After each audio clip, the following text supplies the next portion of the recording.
So my name is Kalanit Quill-Spector, and I'm a professor of psychology and neuroscience at Stanford University, and I study high-level vision.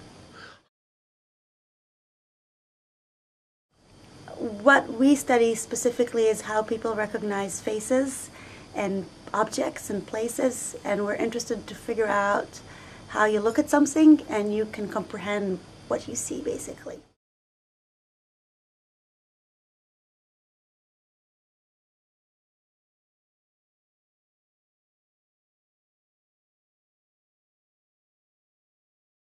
You get some light hitting an object, and then it hits your eye, your retina, and then it sends information to the brain.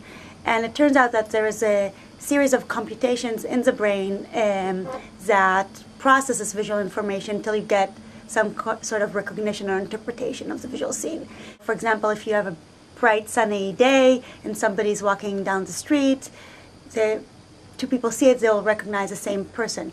But you could imagine a situation where this was going to be harder and there might be some divergence. So suppose you're walking in a foggy street, the visual information is blurry or noisy, and then it's more likely that the interpretation is going to diverge.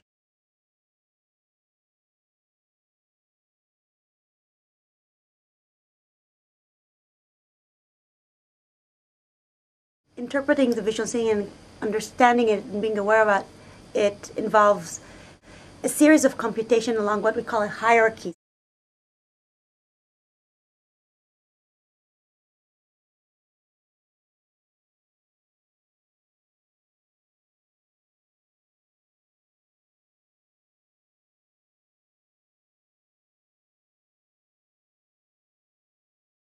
And as you go higher up in this processing stream, you get more global information, and this information is more tied to the person. We know some things about how local visual information is transformed into some global and more abstract information.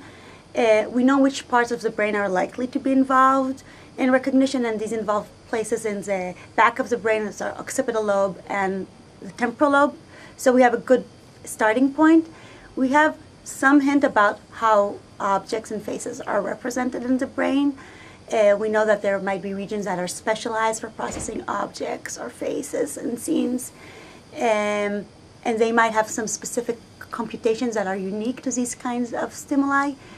We know that shape is very important, so a lot of these regions process shape information rather than semantic information or name information. This is what we know. What we don't know is how do these regions come about, how much is about nature versus nurture. We don't know the exact process and the exact computation. We have some hint about how things are represented, but we're still scratching the surface. And so this is where a lot of the work right now is going on.